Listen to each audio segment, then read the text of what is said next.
Welcome back to Chi-Town Lowdown. Before we get started here, subscribe to the page down below. Follow us on X at Chi-Town_Lowdown for all of our picks against the spread action, Bears commentary. Stay up to date with our thoughts and give us yours. We love to engage our fans. Yes. Coming off the Week 8 picks against the spread, last week Luke, Tom, and I were all 9 for 15 on picks. Luke and Tom both hit their lock picks. Tom was on the Falcons over the Cowboys. Luke was on the Rams over Seattle. I did not hit my lock. I had Indianapolis over Minnesota. That was close. So that one was close. They had an opportunity to seal it there at the end, and fucking Flacco didn't throw the check down, dude. He didn't. No. He had the check down and he didn't throw it because he's an idiot. Wargo coming back, 12 for 15 last week. Yeah. His lock did hit Cincinnati over Las Vegas. That was kind of a no-brainer. Anybody who picks Las Vegas is a freaking idiot, and I did indeed pick Las Vegas last week. So season totals 75 for 135. Tom and Luke are still tied. They have been tied, or they have matched their win totals each of the last 3 weeks. So we're waiting to see who will. Yeah, we're waiting to see who will pull ahead in that tightly. Meanwhile, we're picking race. Like opposite. We're trying 90% of the time, and just splitting these games down the middle every single week. By the way, Wargo has been in Greece. I don't know if we've ever said that. I think that Buffoon will be back next week. Yeah. Okay. My season total 68 for 135. Wargo's at 67 for 135. So we got some work to do to catch up to Tom and Luke here, but I think we got a good slate of games set for Week 9. We do have four teams on bye this week, so there's 14 games that we'll be picking on. 7 of these games are home underdogs. So, how'd we do on those last time? I've got 8 home underdogs. Home dogs. 1, 2, 3, 4, 5, 6, 7. I got 7. Maybe I put in one of the lines wrong. We'll figure that out as we go along here. Yeah, it could have been me too. Yeah, let's kick it off. Yeah. So first game of the week here, we have Cincinnati at Baltimore on Thursday Night Football. Rematch of a game that was played earlier this year in Cincinnati, obviously, which went into overtime, I believe, or yes, no. Either way, it was very, very close. I think Baltimore won on a field goal at the end of the game. Was that the shootout? Yeah, that was the shootout. Yep, it was a shootout. Divisional matchup, obviously. Baltimore's favored 6 points here at home. Yeah, this is Wargo's lock of the week. He's on Baltimore here -6. I don't really see where he's coming from with this one personally. Cincinnati came through for him last week as his lock. And then he swerves, right?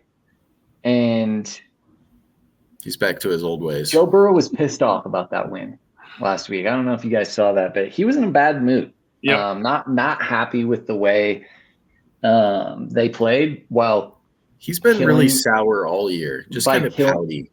Yeah, and I think that bodes well. There's not a lot of complacency in his game right now. He's expecting to play at a very high level, which he should. And he's obviously done throughout his career when he's not hurt. I think division game with Cincinnati needing it a little bit more. 6 points seems like a lot to me. So I'm going Cincy here to keep it close and maybe even steal one from Baltimore. For all the things you just said, Luke, I was also on the Bengals. Divisional game. Bengals need this one to be relevant. And I think that Joe Burrow is going to – that offense is top 10 in a lot of things. So if their defense can just be a little bit, slow down Baltimore a little bit, I think that this will be a close – I think another shootout. So Bengals.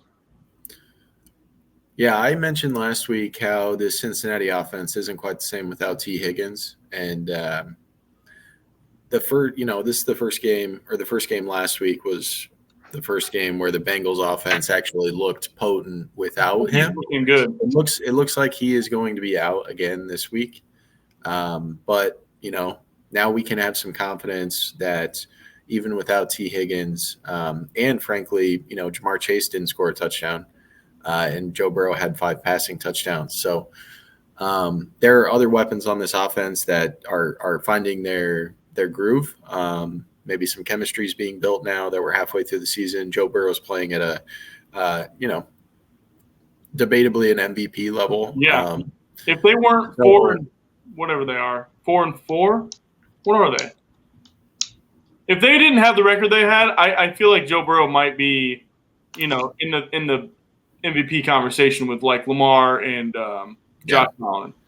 They're 4-5 right now. But yeah, I think they're playing better. Defensively, I think they're playing better as well. Trey Hendrickson, I think, had 4 sacks last week. I think he's got 11 sacks on the year at this point. So he's starting to heat up. And Lamar Jackson is a very difficult man to tackle in the backfield. But if they can get some pressure on him, move the pocket, they know how to play him. And those defensive backs can plaster their receivers a little bit.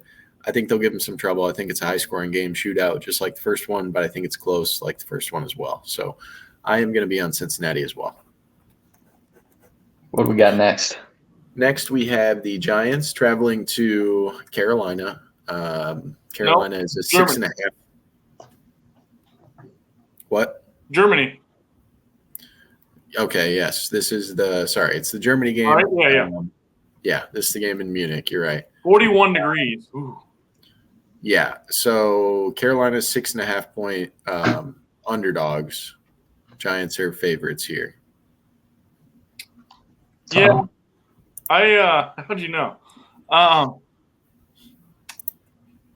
Bryce Young's been playing better. I think they're giving him a chance. Maybe getting some trade value out of him if they do decide to go that route. They've kind of sold all their pieces away. They got Leggett. Is that his name? Leggett. I love listening to that guy. He's cool. As a wide receiver, could get Brooks back this week. Yeah. So I think Thielen's back this week as well.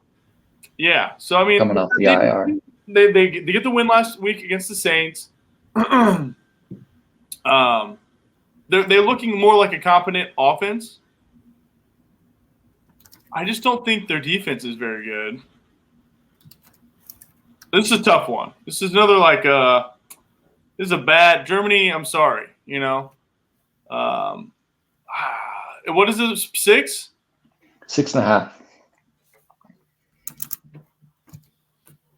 I think Daniel Jones. He's so far away from the United States. I think he's going to play really well. So I'm going to go Giants. Yeah.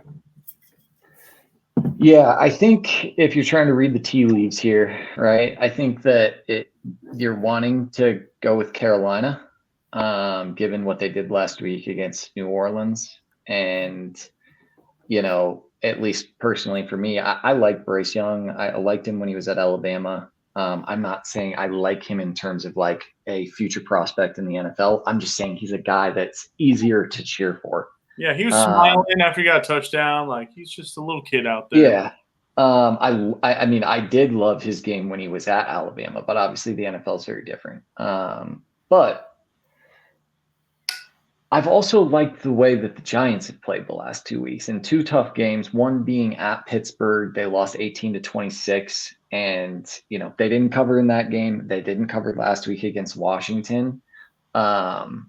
But they've really been running the ball well with Tracy, and Daniel Jones obviously is one of those quarterbacks he's like a sneaky runner, ran over a couple guys to get a touchdown last week, plays, like he's a guy who, despite being like, look, Caleb should take a page out of Daniel Jones's book. He plays invigorated football each week. like despite being on the Giants and having no prospects for any sort of future in the league, playing for a franchise that's probably cost him his long-term viability in the league, he still plays tough every week and he's engaged in those games. I've liked the way they've played. I think their defense that D-line is tough with Burns and Lawrence. I don't know when or if Thibodeau gets back, but if and when he does, I feel like that's just a great defensive line. I can't remember if they traded away the guy who's been filling in for Thibodeau, which is Ojulari. They might have traded him at the deadline, but either way, if they've got Lawrence back there he was leading the league up, I think, going into last week as an interior defensive lineman. You don't see that very often in today's league. A big dude in the middle just being able to dominate games, which he is definitely capable of doing. So it kind of reminds me of the Titans D-line. Yeah. Jeffrey Simmons is a guy that's similar to Lawrence, just dominates from the interior. Yeah. But I'm going to go with New York as well. I think that maybe Carolina we know they're not a good team. They regress a bit, lose by a touchdown against the Giants who need a win. So they're very much in the playoff hunt still, I believe, right? I mean, no, they're 2-7. Oh, are they? Okay. Yep, they're screwed. Jesse? Yeah.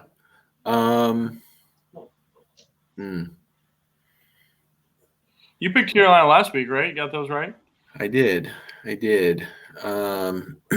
Yeah, I want to pick Carolina again this week. I think Bryce, having sat on the bench behind Andy Dalton for a few games, did him good. I think he's looking better, obviously. Leggett is looking good. Having Thielen come back is going to be helpful to him as well. I forget the tight end's name, but he looks pretty good as well. So I think they have some weapons on offense. I'm worried about them defensively. I'm looking at their defensive grade on PFF. They're the worst graded defense in the league. I thought they were bad. I didn't know they were that bad. Yeah, and so that I think Alvin Kamara really tore him up last week, even though they won that game. I think he had like 170 all-purpose yards. So, yeah, I'm going to go with the Giants here. I just think they're the better football team. 6.5 points is a lot, but I think defensively they'll give Carolina enough trouble to be able to win by more than a touchdown. So I'll go with the Giants. I'll go with you guys. What do you real quick? What does War go? War goes on the Giants as well. So Carolina's going to win. How do you feel about Malik Neighbors' comments? Did you see that? Nope. He said he's going down like a what's that guy that is he played? Oh shoot, the one-handed catch. Huh? Odell. If people are saying he's going down the Odell route and it's not good. He said, I don't call the plays. Oh shoot. He said, I don't call the plays, so I don't know. When you run the clock out in the first half, you're scratching the second half to try to score points, as many as possible. As an offense, you've got to be versatile, you've got to be able to run, you've got to be able to pass. You can't pick between half and half what you want to do. But like I said, I'm not the play caller. So he's like kind of calling out his coaches there. As a rookie, he fits the script. He's just like me. He's just like me. He's really good at stringing a bunch of cliches together. Yeah. So I don't. Maybe that'll light a fire under his ass a little bit. Like he's going to be the next great diva wide receiver. Yeah. Yep. He's talented. Like you can see it, and they're getting him the ball. Yeah. I don't know why he's pissed off. And well, it's maybe that does speak to why you may want him. Is he, despite being productive and he's a candidate for offensive rookie of the year. he's not happy because they're 2-7. So, Yeah. and that's the kind of guy you want on your team. Like you don't want someone who's complacent and happy with 10 catches every game and you're losing regardless. So maybe it's a good thing. Yeah. Good spinny. What do we got next? Minnesota at Jacksonville +4. War goes on Jacksonville here. I am also going to be on Jacksonville. Jacksonville's been covering lately. Yeah. They covered last week against Philly when they probably shouldn't have because Philly was up like 22-0 with like 10 minutes left, or I don't know what it was, but they scored an offensive touchdown. They got a turnover or a defensive touchdown shortly after that. And then it was a ball game all of a sudden. And then the Eagles had to fend them off and make sure that they didn't win that game, which they had a chance to do. So there's some fight in this Jacksonville team. And Minnesota is, they're coming off a good win against Indianapolis, who has been a tough team. We know that they've been able to cover the spread more often than not in this season so far. But I think I like Jacksonville in this spot at home to cover on the 4 points here. So I'm going to take them. I'm going to go Jacksonville as well. I didn't realize, like you had said, Jesse, they've been covering some spreads here. Looking at this 2-7, but 4-4-1 against the spread. And then, the last 3 weeks, beat New England, covered there. They played a tough game against Green Bay, lost by 3. And then that was a push. And then obviously, like you said, covered against Philly, who maybe just, got a little bit lazy in garbage time and let them kind of claw back into it. But Minnesota's 0-3 against the spread in the last 3 games. They covered against Indy. But then, again, they almost gave that one away. Indy had a chance to come, they were in the game at the end, and then had lost to the Rams in Detroit prior to that game. So I'm going to go with Jacksonville as well. Okay. Opportunity to pick one up here. I don't feel as strongly for Jacksonville on this one. If it was a little higher than 4, I think I would. Mm-hmm. But for some reason, 4 isn't enough for me. They got a lot of injuries. Who they got? Who's injured? Do you have it up? It's like they've been injured, I think, and they're just both the running backs. Trevor Lawrence is nursing a non-throwing shoulder injury. The wide receiver Thomas. Right, Thomas. Gabe Davis is still limited. Some safeties, O-line. There's just some there are a lot of limits. I'm switching. I'm going over to Minnesota. They're limited though. They're still going to play, I think, a lot of these guys. I don't care. They are on the list. You convinced me. You convinced me by trying to talk me out of it. I'm on Minnesota. Yeah, 4's not enough. That's my big thing. If it was a little more than 4, I don't know why. It's just in my head right now that I would go Jacksonville. But I still think that Minnesota is a good team. No matter how they've been kind of playing, I still think that defense is pretty good. And Sam Darnold, and they can't stop Justin Jefferson. And he's absurd. Yeah. So for those 2 reasons, I'm with you, Tom. Minnesota, baby. I think I said it was week 9. This is actually week 10. So just a little amendment to that. I'm not saying the right stuff. So, yeah, it's actually week 10 in the NFL. Buffalo at Indianapolis is our next game. +4 is the line. War goes on Buffalo here. This must have just changed because I grabbed these lines probably about an hour and a half ago, and I was seeing this at 3.5 for Buffalo at the time. So if it's moving that quickly, not saying that it's been moving prior to that, but if they're kind of leaning more towards Buffalo. I've been high on Buffalo all year long. I'm going to go with Borgo here. I'll take them at What's the line? -4. It's -4. Buffalo's favored by 4. Yeah. Where are we at? Are we at Buffalo? At Indianapolis. Indy.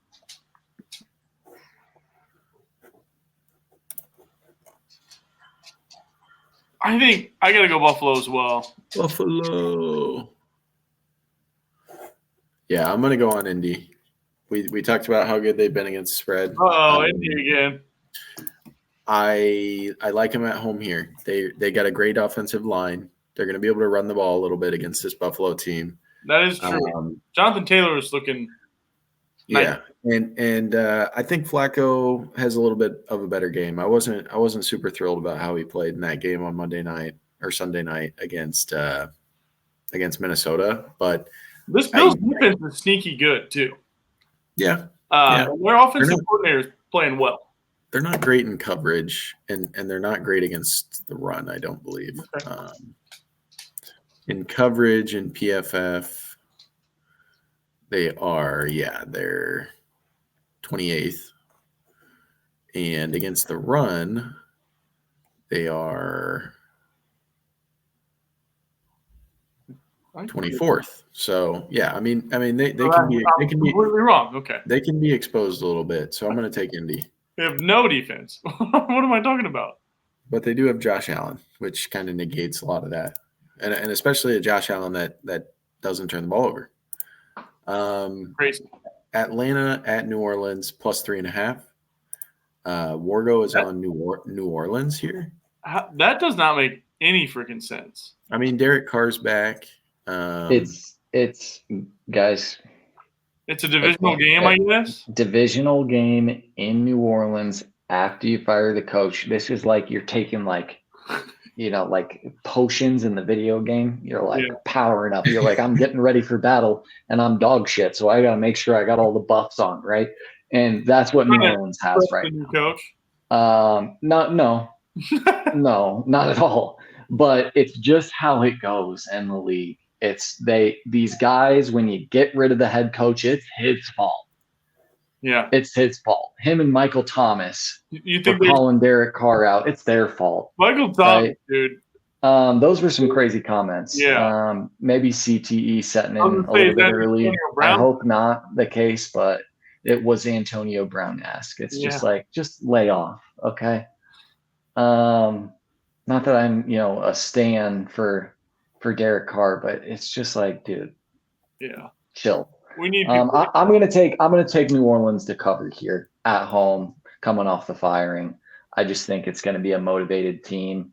They traded away their best player defensively in Marshawn Lattimore to Washington. It's just one of those things where it's like next man up, play tough against your division opponent at home. I'm with Wargo. None of that makes sense to me. I just like you're giving away your players. They still have Kamara. Yeah.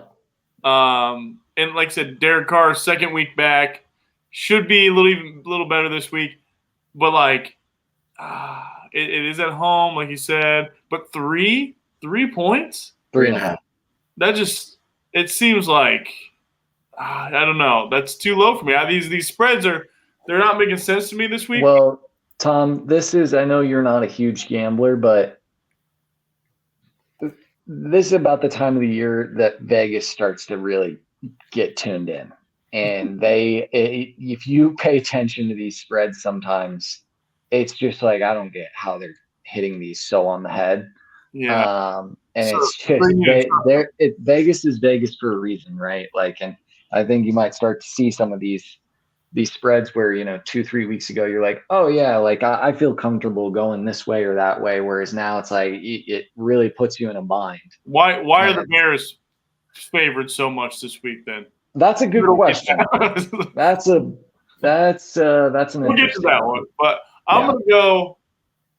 Yeah, I'm going to go Atlanta again. I've been kind of riding the Atlanta train. Like what Kirk Cousins does. And they've been playing like when they go to to commercial, it's like they do the swag and sir, and it's like, dude, I'm on board with Kirk Cousins. And how they're using Bijan is what we need in the NFL. He is too good to do what they were doing last year and the beginning of this year. They're finally figuring him out with him and Algier, right? Yeah. And it's like it looks so good. That offense gets a big push, and he's just running and he's catching, and he is that offense. And then they got Mooney, and hopefully London's back. Yeah, I don't know. He has a contusion on his hip. London, what did I say? London? He has contusion on his hip, not serious. We'll see if he can play through that. Can you say Bijan's name again? You had an interesting inflection on Bijan as well. Bijan. Like Bijan? Yes, Bijan. No, I'm high on Atlanta right now. I've just been picking them, and they've been kind of getting me. They're tempting. I really like Kirk. The whole walk into the trap, take over the trap thing is. So I mean, good. That just saying it kind of gets me. Yeah. Gets me tuned up a little bit. Like it just makes you want to start smashing stuff. I do like how they're playing, but I just think New Orleans keeps it close. Yeah. Divisional. Last time these teams played was week 4. The line was minus 2.5 points in favor of Atlanta. New Orleans did cover in that game. They lost by 2. Tom was the only team on New Orleans that week. Damn. Jesse, what were you on? I'm gonna go with Atlanta. Okay. Next up, New England at Chicago, minus 6 points. I'm on New England. Go watch the Bears recap video. I'm not gonna go into it again. Can't do it. I'm going New England here. Chicago's got to prove me wrong. If you go back and watch that video, you'll know that I still have a glimmer of hope for this Bears team. I think they're gonna come out and put pressure on Drake May. The defense will hopefully come a little bit more ready to play. They're at home, so at least there's if they're away, you should bet against the Bears. But they are home. I don't know. I'm getting mixed results on my weather apps about rain, but one says 80%, one says like nothing. So could be rainy, like a very fall 50-degree weather, rainy game at Soldier Field. I'm just going to go with the Bears here. It is a big line, but bear down. Yeah, I mean, I talked about this in the Bears recap video as well, against the Cardinals. But we're back to the point of unpredictability for this team. And I'm going to take a wild guess that this week is a week where we see the good side. And I could see the Bears winning this game by 14 points. So I'm gonna take Chicago. Let me guess here. Is Wargo taking the Patriots? Nope, he's on Chicago. I hope you guys are right. This is one of those ones where you pick against them, and then if they come out and play well, I'm not going to be upset. Yeah. I picked 50+% for like 5 weeks in a row, so I can spare a few games. What was Wargo on games? Wargo was on Arizona last week. I think he was the only one. I think he's the only one who has picked against the Bears all year long until I did this week. So. Yeah, understandably, I mean, the Bears have been they're 5-3 against the spread. So, Pittsburgh at Washington -3. Wargo's on Pittsburgh. I too am on Pittsburgh. I like this game. I think this is a reckoning game for Jaden Daniels and the Commanders. They're a good football team, but Mike Tomlin is galaxy brain, as Luke likes to say. So I think he's going to do some things that are going to give the Commanders offense some fits. They just added an edge rusher to go along with TJ Watt, Preston Smith from the Packers. I'm sure he'll be suited up to play in this game. Also got Mike Williams, Mike Dubb from the Jets. Talk about a competent coaching and front office that goes and makes moves for their team in positions where they need help to set themselves up for success in the second half of the year. I mean, if there's a model that NFL franchises should look at to especially this year. determine how they should be building their franchise. It is the Pittsburgh Steelers. I like them in this game. I don't. You can kind of say the same about Washington this year. Washington 7-1-1 against spread. Steelers 6-2 against spread. But I think this is Pittsburgh's game. They're coming off a bye week. Mike Tomlin, just give me them. Yeah. Yeah, I think Washington. They're going all in this year too. I mean, they're buying. They got Lattimore, to shore up that secondary. Pick 'em, Tom. Yeah, my mind's telling me Pitt, but my body is telling me Washington. Yeah. Oh, So you're that going was with your close. body? Yeah, I'm going with my body here. This is a pick. I love Pittsburgh here. I love Pittsburgh to win outright. I personally think that with what they've done, and I think I would have felt this way regardless if they made these moves or not. This is a team that you're going to potentially see in AFC Championship game against the Chiefs. Oh shit! I think that this is a team that's built for late season success. With what they have, they're going to have a tough run game with Warren and Najee. Obviously, they've bolstered the guys on the outside with Mike Williams now, adding that to George Pickens and Van Jefferson, who's kind of like, this sneaky, dirty work guy, has been doing a lot of blocking in the run game and doing a good job of that and has experience doing it coming from Los Angeles with Sean McVay, playing in that 12 personnel where you got a bunch of receivers stacked up just outside the interior of the line, and they got to work in the run game. The defense is going to be disgusting. I mean, Watt, Highsmith, Preston Smith, with Cam Hayward in the middle, who's still playing good ball, even though he's like 40. The thing about the Steelers, Fitzpatrick he's like a fucking predator in the secondary. Like he's good to like they have long hair? Good. No, he's just good to potentially get thrown out of a game like once every 3 weeks because he just takes people's heads off or knees. He's a guy that seems like he doesn't really care if you get hurt. And then some young cornerbacks and Joey Porter Jr. that are showing potential.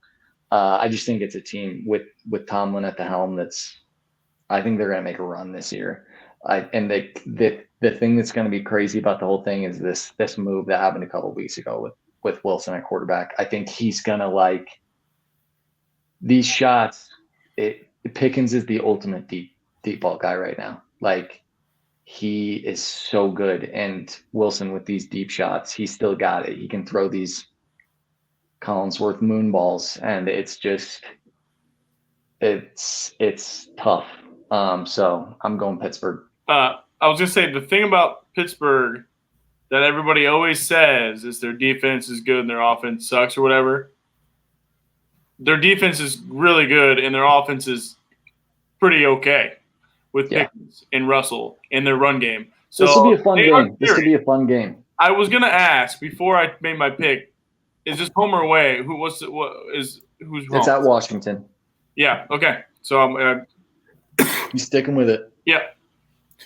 Denver at Kansas City -7.5 points. I'll go first here.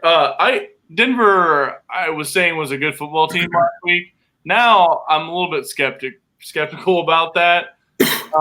Their defense did not look good. I know it was going against a Ravens offense that is high-powered and fast, but I didn't watch all that game, but I watched some clips, and they got torched. What, 41 points? Was that? Yep. Yeah, so Kansas City, I did pick against them last week, and it helped. Because they didn't cover, right? No, Tampa Bay covered. Yeah, so I did pick Tampa Bay last week, and I have been picking Kansas City pretty religiously this year. because they're good and they're 8-0, and they just seem to win all the time. It's just crazy what they're doing with what they have. I think that Mahomes is gonna be enough to cover this. I think. I think I want to pick Kansas City here. All right. Wargos on Kansas City as well. Luke, or you want me to go? You can go. Divisional matchup here. These teams will play again on January 5th. Sean Payton, second year at the helm of the Denver Broncos. I think he expects to be there for a long time, so he knows that this is going to be a team that he's going to be seeing for a long time, right? In division, they're going to play him twice a year every year. And even though they struggled with Baltimore's offense, I think Baltimore's offense and Kansas City's offense are, characteristically different at a lot of different levels. Lamar Jackson and Patrick Mahomes, what they bring to the table are a lot of different, types of ways that they can beat defenses.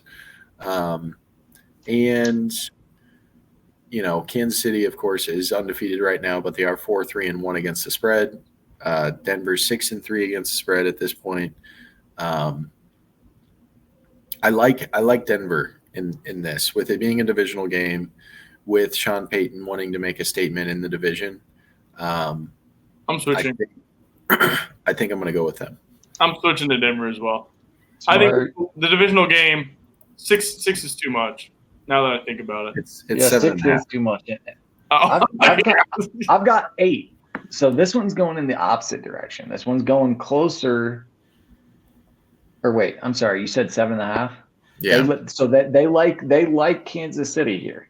Because I'm sorry. It's getting closer to Denver. So Vegas may be coming a little. No, it's getting 7.5. It went from 8 to 7.5.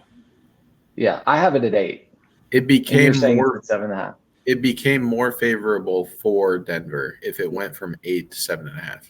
Right. So Vegas is coming back towards Denver in terms of favorability. Oh, okay. Yes. Yeah. So I, to Jesse's point, Peyton split against the spread last year against KC in the 2 games that they played. They won outright in the second matchup after being 7-point dogs. In the first matchup, they were 10.5-point dogs and they didn't cover, but KC won by 11. They covered by 0.5 point in that game. Denver had covered now this is prior to Sean Payton's tenure, but had covered in the 3 previous games against KC as well, going back to 2021. So Denver plays tough against KC in the last, few years. And I think they're going to especially play tough with Sean Payton as the coach. I agree with Jesse. I like them. You said it's 7.5 now? Yeah. Yeah. Yeah, that seems too high for a divisional match. That's what's getting me. And everybody's out to beat Kansas City, so. Yep. What's next on the docket? Were we all on Denver except for Wargo there? Yeah. Okay. San Francisco at Tampa Bay plus 6 points. This is a tough one. Or I went first last time. Go ahead. I really want to pick Tampa Bay here. They have just been so scrappy. I love the way they played in that Kansas City game. You saw the look on Baker's face in overtime. It's just I can understand why, if you're the head coach of the team, you believe in your defense to go out there and get a stop. The problem is you're the only person in that boat. Look at your quarterbacks. Look at your quarterback's face at the coin toss, right? Like, go for 2. Just go for 2. Try and win that game. If you don't win the game, no one is holding it against you. No one. I say that people would, but they'd have my respect. Like, they went as they were driving, and they went down at like the 1 and called that timeout. I said in the moment, like, don't take a timeout there. This game needs to be at zeros when you are done with this drive. whether you win or lose. Yeah. They took a timeout, left 30 seconds on the clock. They elected to go to overtime, and it's just like it's tough. It's tough. It really is. And I like the way they played. Despite losing Evans and Godwin, this is still an incredibly scrappy team. I think with God, why can't I remember his name? The safety for Tampa Bay. Winfield. Yeah, he's amazing. He's a great player. That defense plays differently when he's in the lineup. They've got a decent pass rush. This Diaby guy gets after the passer or gets after the quarterback. And I really want to pick him here, but something is just telling me that it's the time of the year where San Fran kind of gets their shit together and, kind of puts themselves in a position to be towards the top of the NFC as the season closes out.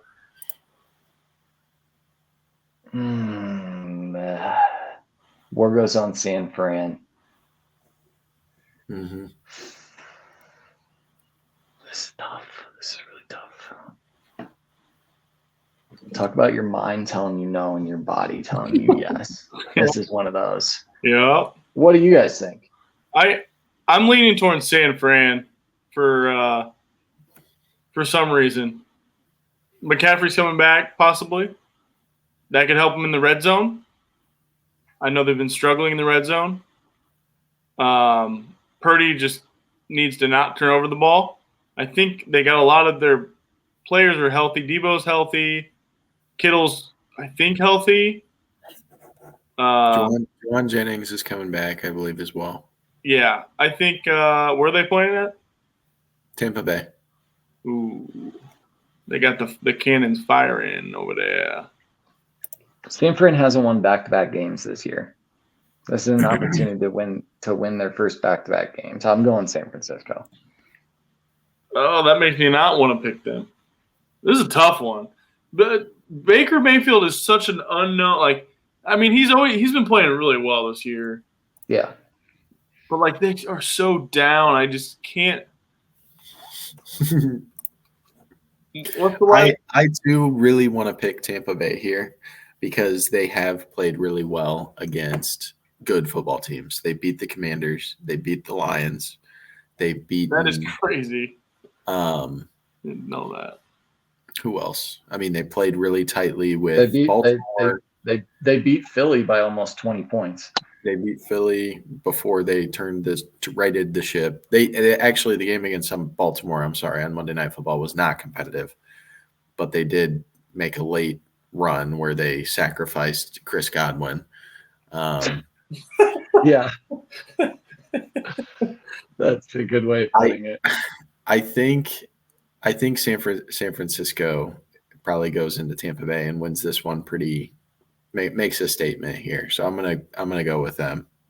Yeah, I'm on San Fran as well. That bodes well for Tampa Bay. We're all on San Francisco. Yeah. Tennessee at LA Chargers -7.5. I know. I hate big spreads for LA. War goes on the Chargers. I think this one's a no-brainer. LA all the way. They shut down Cleveland last week in a statement game. Mm-hmm. Their defense is the real deal. Justin Herbert is getting back to his old form. He looks good. They're not asking him to do too much because they are a run-first team. And with J.K. Dobbins and the offensive line that they have, they've been able to do that successfully. I think that continues this week against Tennessee, who is a team that, they're looking forward to the draft next year, right? I mean, there's not really much going for them right now. Chargers are a team that could give some other AFC team some trouble in the playoffs. That might be a team you don't want to play in the wild card, right? So I'm going to take them. I think they win this one pretty handedly. Tennessee may not score. They may be single-digit points at when the clock hits 0. Yeah, I have the Chargers defense on both my fantasy leagues. They are just they score points. For me, I don't know if they actually score points like interception, pick six type stuff, but in fantasy they get sacks and they hold teams to low points. So yeah, they haven't given up more than 16 points in a game this year. Yeah, they're really good, and kudos to Harbaugh. I think I can't say his name. Like that team, if you remember last year, we were all saying the Chargers have great talent, and they can't get utilized. And then he comes in, and they are just their defense is playing outstanding. I worry about their offensive output. I don't know how, from week to week, it seems like they're kind of they're getting it together though, and I just don't know. I think I'm still going to go with the Chargers here. There's too many good things going, and Tennessee is just looking sad. Okay. You can't take Tennessee. There's no way you're going to just. No, I can't. And there is part of me that wants to, because it's like this misremembrance almost, where something in my mind is like, oh, they've been playing some close games, which obviously, if you watch the highlights last week, you see Drake May throw that touchdown at the end of the game. You're like, Patriots pull it off. They actually lost. I forgot about that. Tennessee did win that game in overtime, and the Patriots covered. Yeah, the Patriots did cover, yes. But then there's this other thing in my head where I'm like, yeah, but you watched them that Tennessee Detroit game, and they were hanging tight. They lost 52-14. The reason I bring this up. The reason I bring this up is that there's an interesting element to this that I just am saying to take into consideration if you're a DGen, and that's Tennessee first half spread plus 4.5. Keeping it close, and then get completely, run out of town in the second half. Chargers end up winning by a lot. But I'm on the Chargers here. So we talk about this week to week. Tennessee and the Raiders, two teams. You just have a hard time picking. Week before Detroit, so halftime at Detroit. Yeah, they were getting killed by that point. Week before, they were up 10-7 against Buffalo at halftime. So yes, plus 4.5 first half spread. If I was a betting man, I'd take it. All right. So unanimous picks on the last two games. We'll see how that goes. Next game, Philly at Dallas plus 7. When are we getting into the prime time? Are we in the afternoon slot here? Yeah. What is it again? Philly at Dallas plus 7. War goes on Philly. I too am on Philly. I mean, Dallas is down Dak Prescott,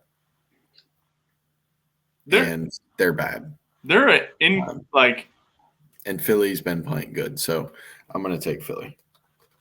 The Dallas Cowboys are just one of the biggest letdowns this year. Like where they were last year. Isn't it awesome? And then coming into – I feel almost bad for old Jerry Jones, dude. Are you serious? I kind of do, and that is hard to do. He's just an old guy. He's just trying to win. He's not just an old guy. He's kind of a dick. Yeah. And he's just like – take Dallas, please. No, they're a terrible football team right now. Terrible. They can't. They have zero run game because they didn't invest in the run game in the offseason. They have to throw. Yeah, they brought in Dalvin Cook off the practice squad. Yeah. They had that ace in the hole. And then they go and get Mingo, which no offense to Mingo, but it's like, is he worth a 4th round pick? I don't know. I thought that was a big debate. I do know he's not. He hasn't proven anything. I have a few. I am going to go for a second on this one. One, something feels I like it feels like it should be a bigger spread than this, right? Yeah. And something feels weird where like this is one of those games where you look back like a couple of years from now and you remember and you're like, remember that game Cooper Rush? Like Cooper Rush, dude. Cooper Rush like somehow pulled off a win against Philly, and it was just like, and then Dallas was completely off the rails the rest of the year, but somehow that like miracle happened. There is an element of that in here for some reason. I don't know why. It feels like this line should be closer to 10 to me. And the fact that it's at 7 is just like, that's interesting. At Dallas. Given all, because there's a chance like CD doesn't play in this game. He had a shoulder injury last week where he went back in the game late, caught a touchdown, but the guy like tapped him in the end zone, and you could tell he was in a lot of pain. And if you don't have Dak playing, and your team is currently, what are they, 2-7? 3-5. 3-5. You know, like what do they? You really want to put CD in there and lose him if he gets re-aggravated with you're already playing without Dak. I'm gonna go Philly here because I think that if we get closer to Sunday and they do announce that CD is not playing, this line maybe goes up a little more, and we're catching some free points there. One thing before we move on that I want to touch on is Saquon. This guy did something last week that I'm 33, and I've watched. I'm not saying I'm there's old timers who have slept through more football than I've watched in my entire life. I get that. He did something last week that I've never seen. I've watched a lot of football. That, first off, the spin move before the backwards hurdle. That move alone was incredible. Then you get to what is I can't remember who I said this to, but that, to me, what he did on that running play, that was more. People are like, the Garrett Wilson catch is better than the OBJ catch. This hurdle is jumping over both of them. Literally and figuratively. I have never seen anything like that in a game. It was incredible. We had talked earlier in the year about him and Lamar and how like the video game moves. There ain't no button for that in Madden. Yeah. You can't do it. You can you can rip your joystick right off the controller. You ain't going to be able to do that. This guy's incredible. He's playing so. It's like he's just doing so much exciting stuff every week, not only in the run game, but as a passer as well. He's a great blocker in the pass game. He is not afraid to, and it's no surprise. I mean, he's so physical, but when he fills a hole, it's just like, get ready. I hope you wore your big boy underwear today because you're not just going to walk through here and get a free shot on Hurts when he's in the backfield and he's pass blocking. There are a few things that get me more fired up than when big time backs are not afraid to do dirty work. I love Saquon. He's been playing incredible this year. Just had to get that off my chest. That was incredible last week. And Devontae Smith's catch was cool. But I was going to say 2 words, Saquon Barkley, and that's why I'm picking the Eagles. Yeah. Love it. All right. Next game, last game in the afternoon slate, we got the New York Jets at the Cardinals +1. Yeah. Jets. I agree with Tom. Aaron Rodgers doing the little alley-oop or whatever that thing was last week.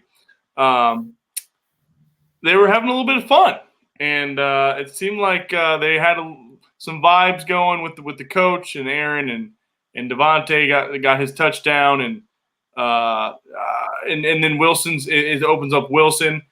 That offense was clicking last week, and I picked against them, and I was wrong. So yeah, I like the Jets here too.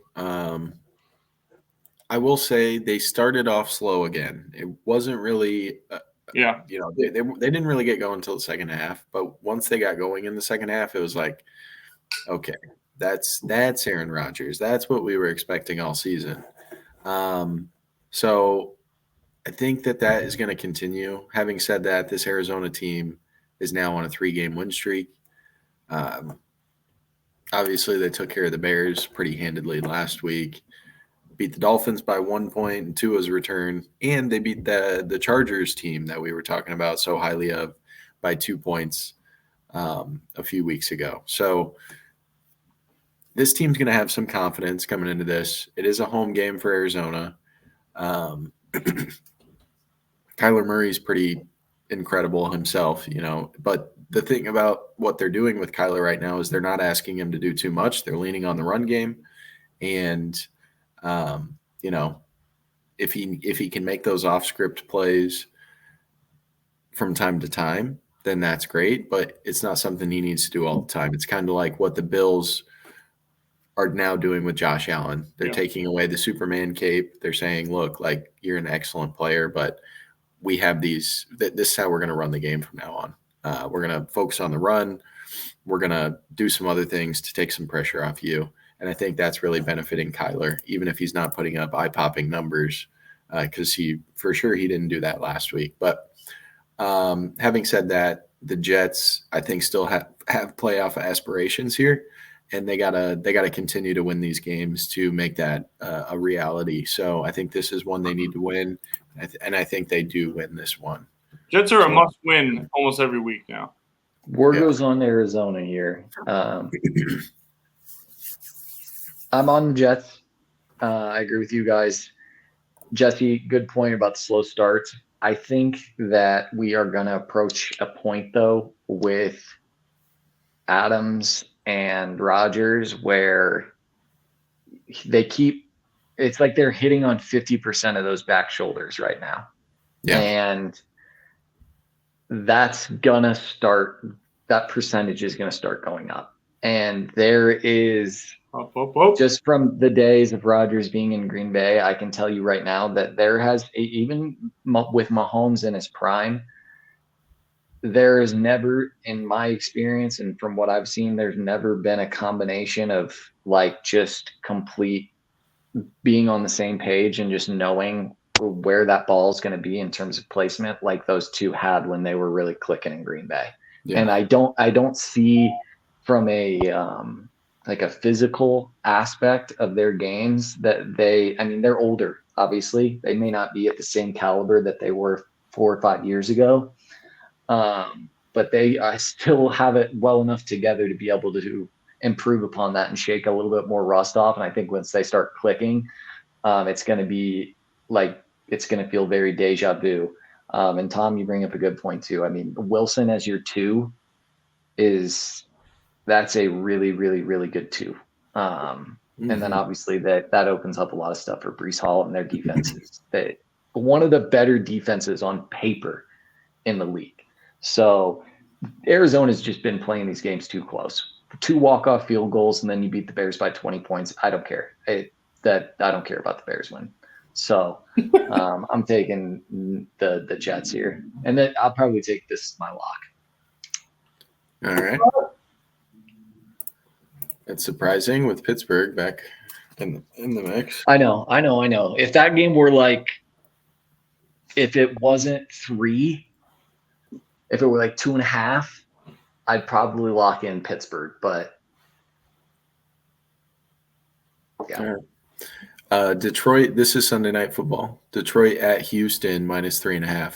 So this one is actually +3.5. That's the one that I got wrong. Oh, okay. Detroit at Houston +3.5. What's up with Houston? Are they? Their offensive line isn't any good. Is that what it is? Yeah. They do. They've been running the ball well, though, right? Like they just can't protect. Joe Mixon is another one of those guys that looks different at the running back position. I mean, he just runs. He's a beast. Hard. And I don't know why the Bengals moved off of him because, Chase Brown's filling in okay. And hopefully Khalil Herbert will do all right. But yeah, hopefully they don't use him just like the Bears did. That'd be fantastic.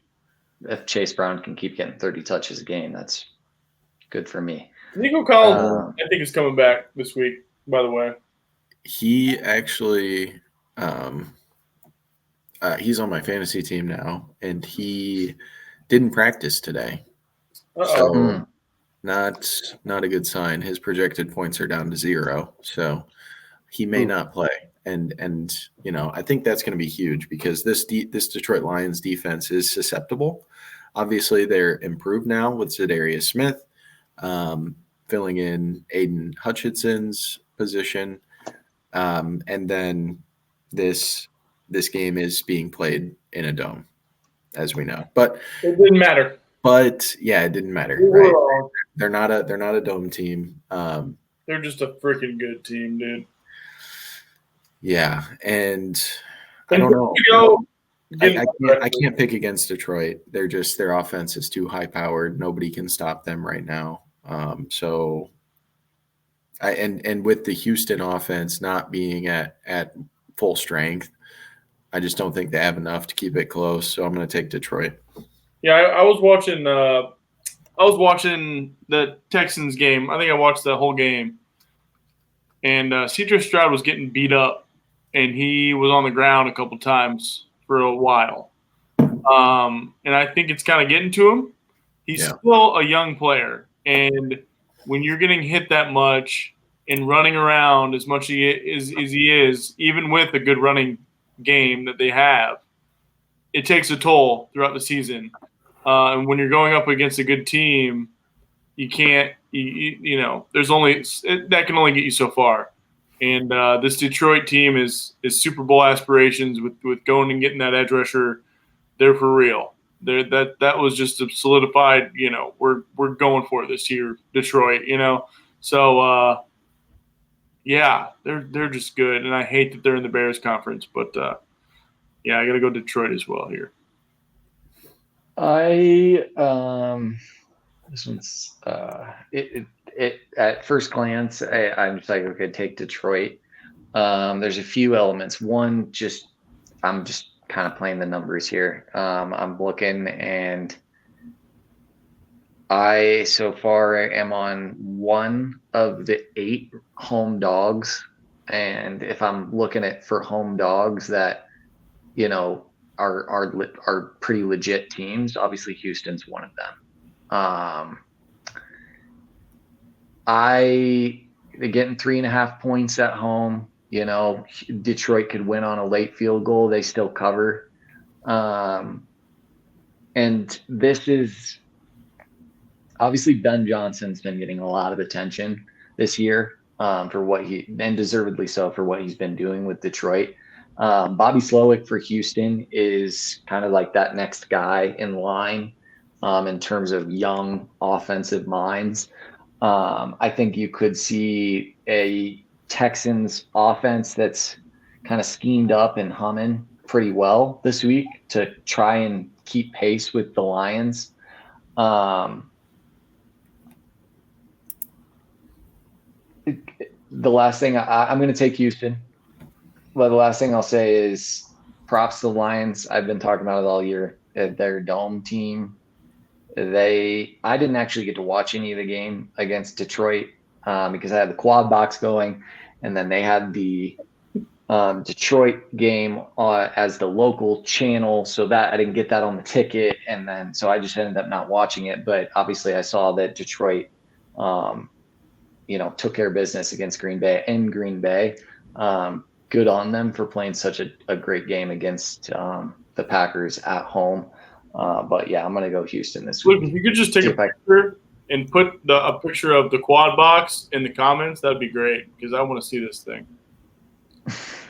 Come over on Sunday, Tom. Yeah, Jesse's got it.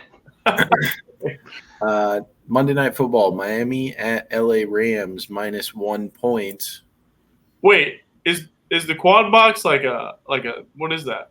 It's just Sunday ticket. You can just choose whatever 4 games you want to watch. I thought it was like. You thought I had 4 TVs? And you called it the quad box, dude. No. Cool. Okay. I mean, I do call it the quad box, but it's just my TV and Sunday ticket. All right. Woo! Wow. All right. Anyways. That's not a bad idea, though. 2 TVs, 2 quad boxes, all the games. Octobox.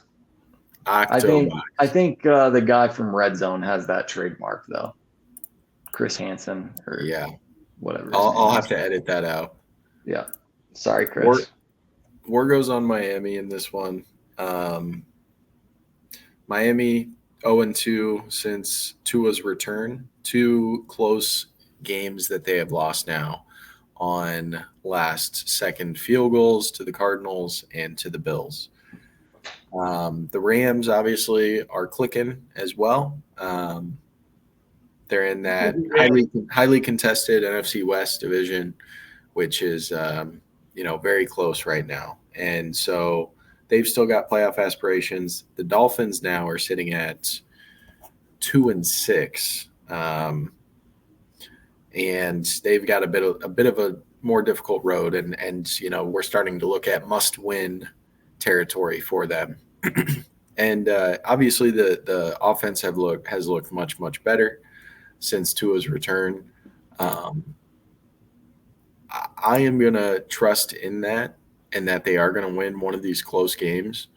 And so I'm going to take Miami in this one. Prime time, high-powered offense. The script writers are loving this.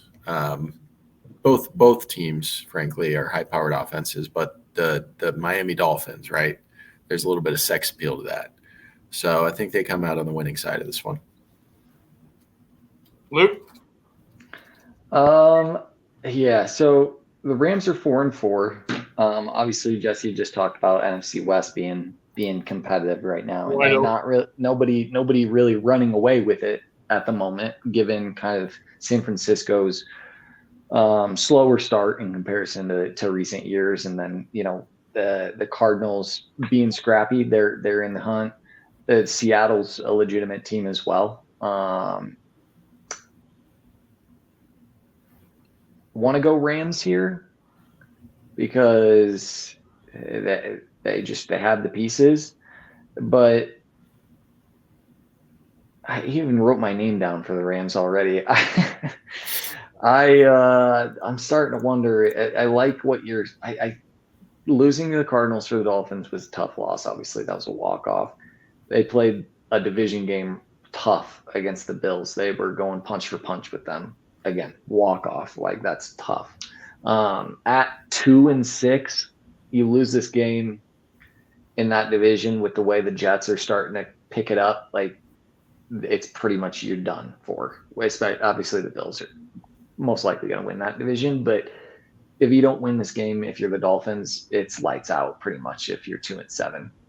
You basically got to run the table after that, and that's just not going to happen. So war goes on the Dolphins as well. Yeah, home field advantage isn't much of an advantage for the Rams or the Chargers in LA. I'm going to go with the Dolphins here. I've only picked 2 upsets. Miami would be 3. I kind of want to switch my San Fran and Tampa Bay game.